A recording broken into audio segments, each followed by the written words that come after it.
অন্যান্য কংগ্রেস, আমাদের পার্টির নেতা সুজন চক্রবর্তী এসেছেন। তিনি এই সভায় বলবেন, আপনাদের কাছে মোনালিসা দি সোনারপুর উত্তরের প্রার্থী বলবেন।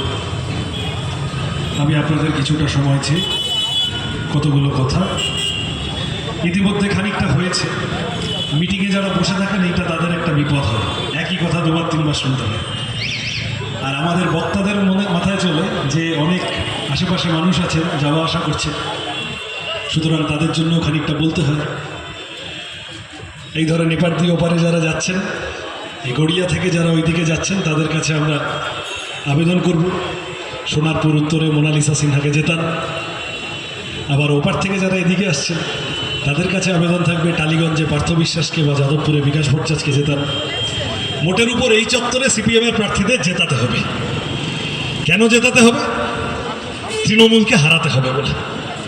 খুব কঠিন কথায় গিয়ে লাভ নেই, পরিষ্কার তৃণমূলটা আর পছন্দ হচ্ছে না মানুষ, আর নেওয়া যাচ্ছে না।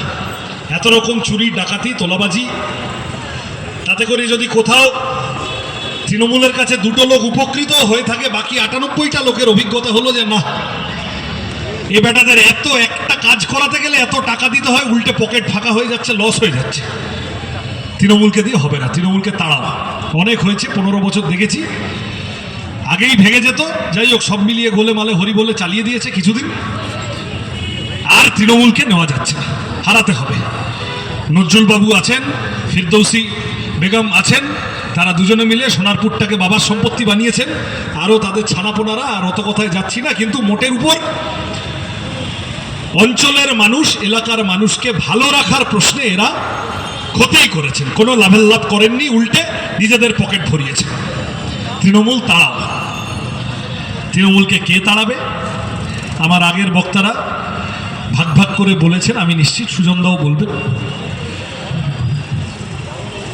পৃথিবীর কোনো অঙ্কেই এক সংখ্যাটা 5 সংখ্যাটার থেকে বড় নয়।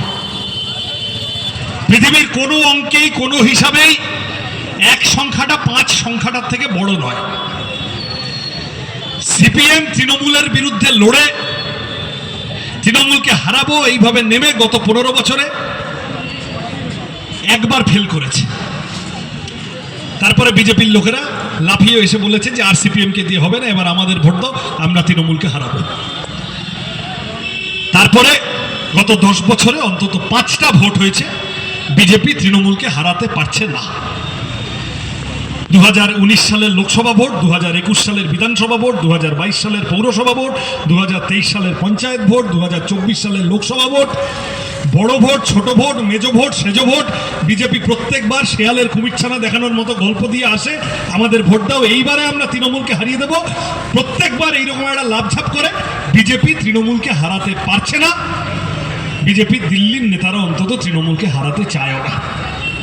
সুতরাং বিজেপিকে দিয়ে হবে না। খুব ভাগাভাগি করে এই নিয়ে খুব কঠিন কথার মধ্যে গিয়ে লাভ নেই। বিজেপিকে জেতাতে গেলেই অনেক মানুষ যারা আদারওয়াইজ তৃণমূলকে পছন্দ করছেন না, কিন্তু দাঙ্গাবাজ বিজেপি, গরিবের পেটে লাথি মারা বিজেপি, বাংলার সংস্কৃতির বিরুদ্ধে থাকা বিজেপি, বিজেপিটা যেন না আসে, থাক বাবা, তার চেয়ে যা আছে ভালো, চুরি ডাকাতি করছে, মেরে তো ফেলছে না, এই ভেবে অনেক লোক তৃণমূলকে ভোট দিয়ে দিচ্ছেন, তৃণমূল জিতে যাচ্ছে। তৃণমূলের কাছে বিরোধী হিসেবে বিজেপি অনেক বেশি সুবিধাজনক। তুই আমাকে মমতাজ বেগম বলছিস, নে বেটা, সরকারি টাকায় মন্দির বানিয়ে দিলাম, দেখ কেমন লাগে, আর কি বলবি, ঘন্টা। সুতরাং এই মন্দির মসজিদ হিন্দু মুসলমান খেলায় তৃণমূলের লাভ আছে, পরিষ্কার কথা। বিজেপিটা যদি থাকে বিরোধী হিসেবে, তাহলে মুসলমান পাড়ায় গিয়ে তৃণমূল বলবে, এই দেখো 100 দিনের কাজের টাকা চুরি করেছি, রাগ করো না কিন্তু, স্কুলগুলো বন্ধ করে দিয়েছি, রাগ করো না কিন্তু, ঘরের টাকাটা ঝেড়ে দিয়েছি, রাগ করো না কিন্তু, আমাদের ভোট না দিলে বিজেপি চলে আসবে, যতই পেটে লাথি মারি আমাদেরকেই ভোট দাও, আমরা বিজেপির বিরুদ্ধে বাঁচাবো। এই তো তৃণমূল পরিষ্কার গিয়ে মুসলমান পাড়ায় বলবে, নিজেরা বলবে। তারপর জুম্মার নামাজের দিন কোনো মৌলভী সাহেবকে ধরে বলবে, আপনি একটু নামাজের পরে বলে দেন। আর যে সংখ্যালঘু মানুষ তৃণমূলের হাতে সব থেকে বেশি অত্যাচারিত, সেই মানুষ তখন দোটানায় পড়ে যাবে যে বিজেপি এলে মেরে দেবো করছে, কেটে দেবো করছে, তাড়িয়ে দেবো করছে, ভোটার লিস্ট থেকে নাম্বার দিয়ে দেবো করছে, দেশ থেকে ভাগিয়ে দেবো করছে।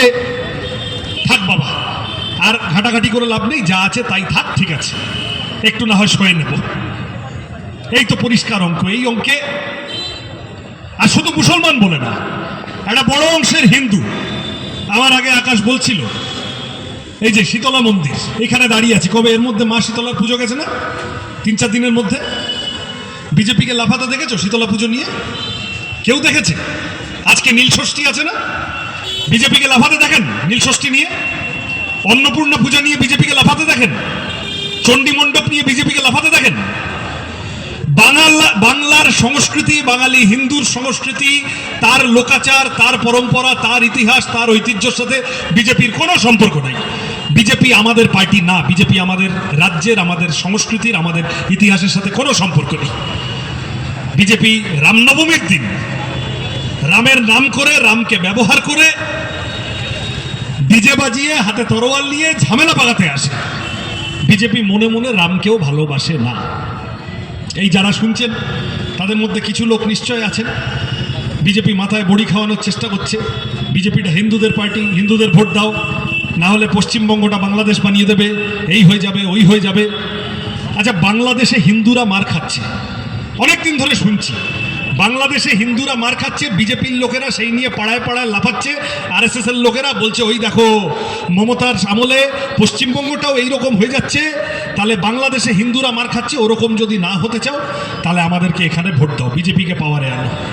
আমি তো ভেবে পাই না, আচ্ছা বাংলাদেশে হিন্দুরা মার খাচ্ছে অবধি বুঝলাম, তা তুমি বেটা 56 ইঞ্চি বিশ্বগুরু বিরাট মাতব্বর বাংলাদেশের সরকারকে তুমি গত 2 বছরে বাংলাদেশের হিন্দুদের মার খাওয়া আটকানোর জন্য তুমি নরেন্দ্র মোদী একটা শব্দ উচ্চারণ করনি কেন? একবারও বলনি কেন যে বাংলাদেশে হিন্দুদের মার খাওয়াটা বন্ধ করুন, নালে আমরা ভারত সরকার ব্যবস্থা নেব? কেউ বলতে শুনেছে নরেন্দ্র মোদীকে? বলেনি। কেন বলেনি? কারণ বাংলাদেশের ইলেকট্রিসিটির ব্যবসাটা চালায় আদানি। বাংলাদেশে আদানির বিদ্যুতের ব্যবসা আছে, না বাপ বড়া না ভাইয়া, সবসে বড়া রুপাইয়া, পরিষ্কার কথা। আদানির টাকায় পার্টি চলে, আদানিকে আদানির ব্যবসাটা ঘেটে দেওয়া যাবে না। তার চেয়ে বাবা থাক, বাংলাদেশে হিন্দুরা মার খেলে খাক, ওইটা দেখিয়ে আমি গড়িয়া মোড়ে এসে ভোট চাইবো, এই হলো বিজেপির তা। হিন্দুরা মার খাচ্ছে, খাক। হিন্দুদের পার্টি হলে এই যে 60 টাকা গ্যাসের দাম বাড়লো, হিন্দুদের জন্য বাড়লো না? আমরা সব এইসব ছেড়ে দেবো, সিপিএম টিপিএম সব দোকানপাট বন্ধ করে দেবো। আমরা মঞ্চ তুলে মোনালিসা সিনহাকে ভোট দেবেন না বলে দেবো, সবাই বিজেপিতে ভোট দিতে চলে যাবো। একটা পেট্রোল পাম্প দেখাও, একটা পেট্রোল পাম্প দেখাও, তুমি পেট্রোল পাম্পে গেলে বাইক নিয়ে ঢুকলে জয় শ্রীরাম বললে আর তোমায় 40 টাকা পেট্রোল ভরে দিল। একটা পেট্রোল পাম্প দেখাও, আমরা সব সিপিএম ছেড়ে দেবো। ভুল হচ্ছে নাকি? জয় শ্রীরাম বললে 40 টাকায় পেট্রোল দিচ্ছে নাকি হিন্দুদের? হিন্দু ঘরের ছেলেপুলেগুলোকে চাকরি দিচ্ছে নাকি? এই দেখবেন এই রাস্তা দিয়ে যাওয়ার সময় বিজেপি এখন দেখি বড় বড় সব হোর্ডিং লাগিয়েছে, বলছে সরকারে এলেই আমরা অমুক চাকরি দেবো, বলছে না? সব কোথায় দেখছিলাম। আরে বেটা, রেল তোদের গত 12 বছর ধরে, ব্যাংক তোদের গত 12 বছর ধরে, ইন্স্যুরেন্স তোদের গত 12 বছর ধরে, সরকারি ক্ষেত্র একটার পর একটা কোম্পানি, সে এরোপ্লেন হোক, সে রেল হোক, সে রেল স্টেশন হোক, সে ব্যাংক হোক, সে নদী হোক, সে পাহাড় হোক, সব বেচে দিচ্ছে। একটা সরকারি ক্ষেত্রে কেন্দ্রীয় সরকার চাকরি দেয় না, স্টাফ সিলেকশন কমিশন দুর্নীতি। ভারতীয় সেনাবাহিনীটাকে পর্যন্ত কন্ট্রাকচুয়াল করে দিয়েছে, বলছে অগ্নিবীর প্রজেক্ট। কি সাংঘাতিক ভাবুন, ভারতীয় সেনাবাহিনীটাকে কন্ট্রাকচুয়াল করে দিয়েছে। আর ওই রকম কন্ট্রাকচুয়াল মালদের মধ্যে একটাকে খুঁজে খুঁজে বার করেছে, জালি, নিজেকে বলে আমি এনএসজি কমান্ডো, জালি এনএসজি কমান্ডো, ওইটাকে গিয়ে বিজেপি প্রার্থী করেছে, দেখেছেন তো টিভিতে? উত্তরপাড়ায় না কোথায় প্রার্থী করেছে। বিজেপি হিন্দু ধর্মকে বেচে দেবে, বিজেপি নিজেদের লাভের জন্য, নিজেদের মুনাফার জন্য আমাদের ইতিহাস, সংস্কৃতি, পরম্পরাকে বেচে দেবে। বিজেপি হিন্দুদের পার্টি না, বিজেপি বাংলার সংস্কৃতির পার্টি না। বাংলার সংস্কৃতির পার্টি হলে রাজা রামমোহন রায়কে ব্রিটিশের দালাল বলার আগে বিজেপির নেতা দুবার ভাবত। বাংলার সংস্কৃতির পার্টি হলে আসামের বিজেপি সরকার রবীন্দ্রনাথের গান গাওয়ার জন্য দেশদ্রোহিতার মামলা করতো না। কালকে দেখছি একটা ছোট ফ্যান্টা মানে বোঝেন, মাথাটা টাকলা বাকিটা কমলা, একটা ছোট ফ্যান্টা উত্তরপ্রদেশ থেকে এসে পশ্চিমবঙ্গে খুব লাফাচ্ছে। কালকে না পরশু টিভিতে দেখছিলাম, বড় বড় ডায়লগ দিচ্ছে। যোগী আদিত্যনাথের আমলে উত্তরপ্রদেশে রবীন্দ্রনাথ সিলেবাস থেকে বাদ গেছেন। এই বিজেপির সাথে আমাদের ইতিহাসের, আমাদের পরম্পরার কোনো সম্পর্ক নেই।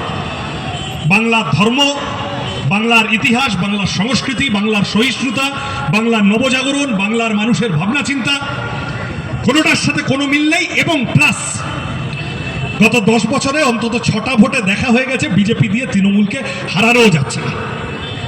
বিজেপি পশ্চিমবঙ্গে আসে সেকেন্ড হওয়ার জন্য। এই যে এত ভোটার লিস্টে নাম কাটাকাটি করছে, মেরে দেবো, কেটে দেবো, লাফিয়ে নেবো, এইসব করছে দেখছেন, লাভের লাভ সেকেন্ড হবে। ওরা বুঝে গেছে যে ওরা গত ভোট অব্দি যে 35% ভোট পেয়েছে, সেকেন্ড হচ্ছিল, ওইটাও এবার টলমল করছে। ওইটুকু ভোট যাতে ধরে রাখা থাকে, বাবা সিপিএমটা যেন না উঠে আসে, তাহলে সেই জন্য একটু তো বাজার গরম করতে হবে। ওই জন্য এইসব এত লাভঝাপ, ভোটার লিস্টে নাম কাটো, হ্যান করো, ত্যান করো, ইত্যাদি ইত্যাদি ইত্যাদি। বিজেপি পশ্চিমবঙ্গে তৃণমূলকে হারানোর প্রশ্নে ডাহা ফেল, কিচ্ছু হবে না। সোনারপুরের মানুষ, সোনারপুরের উত্তরের মানুষ যদি সত্যি তৃণমূলকে হারাতে চান, সিন্ডিকেটকে হারাতে চান, তোলাবাজিকে হারাতে চান, গুন্ডামিকে হারাতে চান, একটার পর একটা পঞ্চায়েত, একটার পর একটা পৌরসভার ওয়ার্ডে চুরি ডাকাতিকে হারাতে চান, তাহলে কাস্তে হাতুড়ি তাড়া ছাড়া অন্য কোনো উপায় নেই, বামপন্থীরা ছাড়া অন্য কোনো উপায় নেই। এরকম নয় যে অনেক অপশান আছে। তৃণমূলকে যদি জেতাতে চান বিজেপিকে ভোট দেবেন, তৃণমূলকে যদি হারাতে চান সিপিএমকে ভোট দেবেন। এর বাইরে অন্য কোনো কথা বলার নেই আমাদের, পরিষ্কার। এই যে আমার আগে বলছিল মোনালিসা দি প্রার্থী হয়েছে, তো প্রার্থী অত কড়া করে বলতে পারে না, প্রার্থীকে একটু ভদ্রসভ্যভাবে বলতে হয়। ওই জন্য বলছিল যে আমি রাজনীতির মানে পাল্টাতে চাই। এই কথাটার মানে কি? সিপিএমের প্রার্থী বলছে যে রাজনীতির মানে পাল্টাতে চাই, যা রাজনীতি হচ্ছে চারপাশে সেটা ভালো হচ্ছে না। এই কথাটার মানে কি? দেখেছেন তো টিভিতে? ও জীবনে তার আগে ও কিন্তু নাপিত নয়, ওর সেলুন নেই, ও জানে না কিভাবে খুর ধরতে হয়। স্রেফ এবং স্রেফ ও তৃণমূলের প্রার্থী হয়েছে বলে, ফটো তুলতে হবে বলে সেলুনে ঢুকে পড়ে নাপিতের থেকে খুর কেড়ে নিয়ে লোকের দাড়ি কামিয়ে দিচ্ছে কাস্টমারের। এইসব মাল দিয়ে ভোট হবে?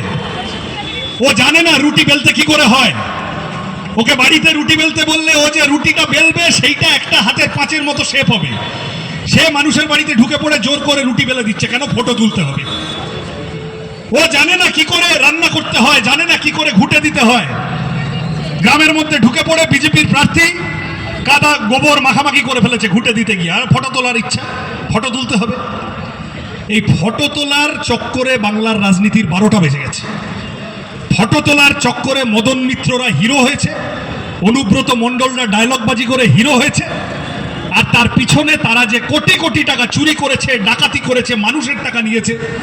এই যে বাসে, ট্রামে, ট্রেনে দেখবেন এখন ভোট এগিয়ে আসছে, একটা প্রজাতি আছে এই ধরনের আলোচনা শুরু হলেই এইখানে মুখে খৈনিটা দিয়ে বলে, দাদা চুরি তো সবাই করে, তৃণমূলের আর একার দোষ কি? বুঝবেন এইগুলো সব সুপা তৃণমূল, এগুলো প্রকাশ্যে বলতে পারে না। রাস্তায় ঘাটে বললে লোকে বলবে চোরের পার্টি করিস, তার বাড়িতে গেলে মেয়ে বলবে যে বাবা আমার বন্ধুরা বলছে তুমি চোরের পার্টি করো, ওই জন্য প্রকাশ্যে বলতে পারে না আমি তৃণমূল। ওই জন্য ভদ্রলোক সেজে ওই রকম বলে চুরি তো সবাই করে। দাদা আরে চুরি করে মানে কি? চুরির টাকাটা কি মমতা ব্যানার্জির পাশে, বাড়ির পাশে গাছ থেকে গাছ ঝাঁকালে পড়ে নাকি? নিজের বাড়ির টাকার গাছ ঝাঁকিয়ে যদি ভাইপো ওই রকম একটা বিরাট বাড়ি বানাতো, এসকালেটার দেওয়া, তাহলে কারুর কিচ্ছু বলার ছিল না। চুরি তো করেছে আমার আপনার টাকা, কয়লা, গরু, বালি, চাকরি, লটারি, শিক্ষা, স্বাস্থ্য, খাদ্য, আমার আপনার টাকা। ওই টাকা যদি চুরি না হয়ে মানুষের কাজে লাগতো, তাহলে আরো 4টে ভালো রাস্তা হতো, আরো 5টা ভালো স্কুল হতো, আরো 6টা ভালো হাসপাতাল হতো পশ্চিমবঙ্গে।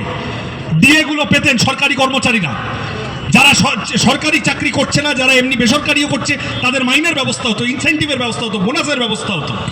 যারা কাজ করেন তাদের PF, pension, gratuity, health scheme, medical ইন্স্যুরেন্সের প্রিমিয়াম, এইগুলোর ব্যবস্থা করতে পারতো সরকার, দেখভাল করতে পারতো।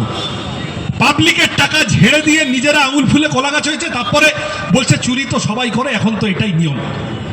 আমি খুব ব্যক্তিগত আপনাদের একটা কথা বলি, এই যে আমাদের পার্টি অনেক সময় বলে না লোকে, বুদ্ধদেব ভট্টাচার্য এতদিন সরকারে থেকেও, এতদিন মুখ্যমন্ত্রী ছিলেন, তাও একটা দুকামরার ফ্ল্যাটে থাকেন, বা বিমান বসু সম্পর্কে বলা হয়।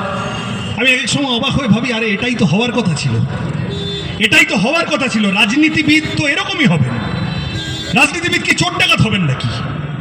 বুদ্ধদেব ভট্টাচার্যরা বাংলার রাজনীতিতে স্বাভাবিক ছিলেন, বিমান বসুরা বাংলার রাজনীতিতে স্বাভাবিক ছিলেন, পুরনো কংগ্রেসের নেতাদেরও কেউ কেউ থাকতে পারেন, বাংলার রাজনীতিতে এইটাই স্বাভাবিক ছিল যে রাজনীতিবিদরা সৎ হবেন, রাজনীতিবিদরা মতাদর্শে বলিয়ান হবেন, রাজনীতিবিদরা স্বচ্ছ হবেন, তাদের দিকে চট করে কেউ আঙুল তুলে চোর ডাকাত বলতে পারবে না। সেটা পুরো ঘেটে ঘুটে দিয়েছে তৃণমূল। তৃণমূল এসে এখন একটা ভালো লোক খুঁজে পেলে মনে হয় আহা একটুখানি অক্সিজেন পাওয়া গেল, তাই তো।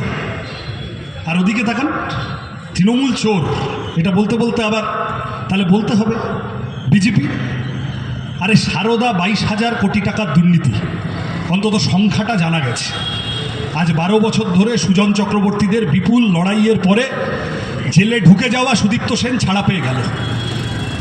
কুণাল ঘোষ আগে ছাড়া পেয়ে গেছে। চিটফান্ডের টাকা মানুষ পেলেন, ফেরত পেলেন কেউ না। বিচার হলো কারো না। কতগুলো মানুষ আত্মহত্যা করলো, কতগুলো মানুষ মারা গেল, হলো কারুর বিচার না। চোরগুলো ছাড়া পেয়ে গেল। কেন ছাড়া পেয়ে গেল? কারণ দিল্লিতে বিজেপি তৃণমূলের বাবা হয়ে বসে আছে, তারা এদেরকে ছাড়া পাইয়ে দেওয়ার মতো বন্দোবস্ত করলো। সেটা আরজি কর হোক, সেটা সারদা হোক, সেটা নারদা হোক, সেটা অন্য যে কোনো চাকরি দুর্নীতি হোক, চাকরি দুর্নীতি থেকে শুরু করে খাদ্য রেশন দুর্নীতি, বিজেপির ঘাড়ে চড়ে বসে, বিজেপির বরাভয় নিয়ে, বিজেপির আশ্রয় নিয়ে, মাথার উপর বিজেপিকে ছাতা হিসেবে ব্যবহার করে তৃণমূল আমলে চুরি করা সব চোর ডাকাতগুলো এক এক করে ছাড়া পেয়ে যাচ্ছে এবং ছাড়া পেয়ে গেল। তাও আমি বলছি সারদাটা 22,000 কোটি টাকার দুর্নীতি একটা সংখ্যা পাওয়া গেছে। করোনার সময়, লকডাউনের সময় PM কেয়ার্স মনে আছে, পাবলিকের থেকে টাকা তুলেছিল এবং কেউ মানে আমরা কৌটো দিয়ে যাচ্ছি, আপনি আপনার ইচ্ছা মতো দিয়ে যান তা না, সবার বাধ্যতামূলক মাইনে থেকে কেটেছিল। PM কেয়ার্সে কত টাকা এলো, কিভাবে খরচা হলো, কত তার হিসাব, কি তার ব্যাপার, বিষয় আশয় বিজেপি বলেছে আজ অব্দি কোনোদিন? তৃণমূল যদি রঞ্জি ট্রফি খেলা চোর হয়, বিজেপি তাহলে বিশ্বকাপ জেতা ডাকাত। বুঝতে হবে পরিষ্কার। কেন বলেনি? এই আরেকটা মুখে এগুলো বলবেন, পাড়ায় যদি জিজ্ঞাসা করে আচ্ছা তোদের সব ভালো, CPM-এর সব ভালো, কিন্তু তোদের বিকাশ ভট্টাচার্য ওইটা না খেলেই পারতেন। এই তো আশেপাশে, এইখানেই তো পাশেই যাদবপুর, আমি ওই জন্য বলে যাচ্ছি। পরিষ্কার ইন্টারনেট খুলে দেখাবেন, ভারতবর্ষ হচ্ছে ব্রাজিলের পরে গোটা দেশের মধ্যে, গোটা পৃথিবীর মধ্যে গোমাংস এক্সপোর্ট করায় পৃথিবীতে 2 নম্বর। সব থেকে বেশি গোমাংস এক্সপোর্ট করে এমন কোম্পানি, তার থেকে কোটি কোটি টাকা চাঁদা নিয়েছে বিজেপি ইলেকটোরাল বন্ডে। গরু বিক্রির মাংসের টাকায় দল চালাস, তোদের থেকে বড় বড় কথা শুনবো, তোদের থেকে জানবো কে কি খাবে, কে কি পরবে, কে কি বলবে। পরিষ্কার কথা, এই হচ্ছে দ্বিচারিতা। কোত্থেকে টাকা নিয়েছে, কিভাবে চাঁদা তুলছে, কিভাবে মানুষের থেকে লুট করছে, মানুষের পেটে লাথি মারছে। দুটো দলই, এটা একটার বিষয় না। গ্যাসের দাম ও বাড়িয়েছে, পেট্রোল ডিজেলের দাম এতদিন ও বাড়িয়ে রেখেছে, তা মমতা ব্যানার্জি বলেছে আমি কি কম কিছু নাকি? তুই বেটা একা একা লোকের পেটে লাথি মারবি, আমিও মারবো। এই গোয়েঙ্কা, তুমি CESC কারেন্টের খরচা বাড়িয়ে দাও দেখি, আমি তোমাকে কিচ্ছু বলবো না। হয়ে গেল, কারেন্টের খরচা বেড়ে গেল, গোয়েঙ্কার থেকে ইলেকটোরাল বন্ডে মাল করে নিয়ে নিয়েছে তৃণমূল কংগ্রেস, চুপ। তাহলে পাবলিকের রুজি রুটিতে লাথি মেরেছে দুটো দল একসাথে। পাড়ায় যা হচ্ছে, সিভিক ভলান্টিয়ারদের সাথে যা হচ্ছে, ব্যবসায়ী সমিতির ভিতরে যা হচ্ছে, বাজারে যা হচ্ছে, ছোট দোকানদারদের সাথে যা হচ্ছে, এইসবের মধ্যে তো আমি গেলামই না।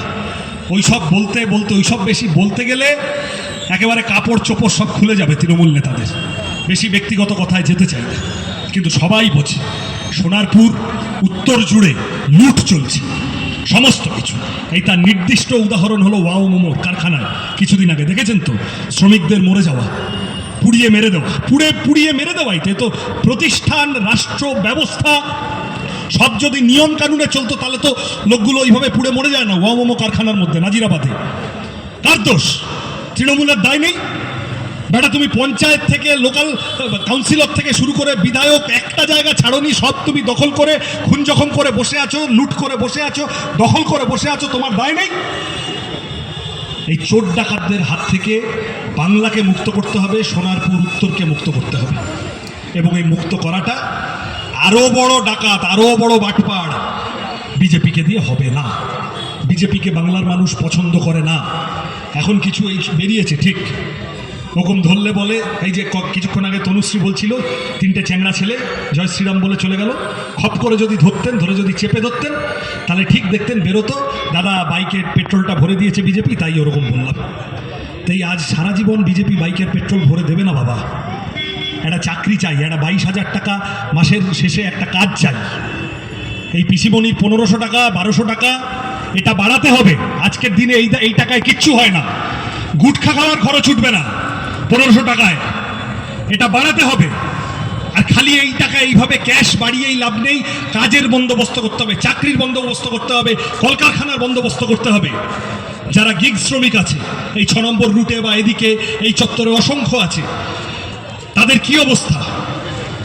Swiggy, Zomato, OLA, Uber, Rapido, Blinkit, বিভিন্ন রকম এইসবের মধ্যে যারা আছেন, ইনসেন্টিভ পাচ্ছেন, মালিকের সাথে কোম্পানির সাথে দরাদরিতে সবটা ঠিকঠাক থাকছে, সরকার কোনো দায় নাই। একটা অ্যাক্সিডেন্ট হলে, কোথাও একটুখানি দেরি হলে, এ তো সিআইটিউর লড়াই ছিল। ব্লিঙ্কিট 10 মিনিটের মধ্যে ডেলিভারি করতে হবে, নালে তোমার নম্বর কাটা যাবে, তাহলে তোমার মাইনে কাটা যাবে, সিআইটিউর লড়াই ছিল তো। তাহলে গিগ শ্রমিকদের জন্য, যারা লেখাপড়া করছে কম বয়সীরা তাদের জন্য, যারা চাকরি করছেন তাদের নিশ্চয়তার জন্য, নিরাপত্তার জন্য, সরকারি কাজ তো বটেই, বেসরকারি কাজের প্রশ্নেও যারা একদম বিভিন্ন রকম ট্রান্সপোর্ট সেক্টর থেকে বিভিন্ন জায়গা আছেন, এই যে অটো চালান বন্ধুরা, টোটো চালান ইত্যাদি, সামাজিক সুরক্ষা স্কিমের মধ্যে তাদের নিয়ে আসা দরকার। কি হচ্ছে এই করে? এই তো কিছুদিন আগে এই গড়িয়া মোড়ে তৃণমূল মাঝখানে ঝাঁপিয়ে পড়েছিল, হকার উচ্ছেদ করবো, মনে আছে? হকারদের সব তুলে দেবো। হকার তুলে দিয়ে তারপরে কোথায় যেতে? সেই হকার খাবে কি করে, পেট চালাবে কি করে? তারপর আমরা যখন ঝাঁপিয়ে পড়ে বললাম যে না এটা করা যাবে না, তখন কিছুদিনের জন্য থামলো।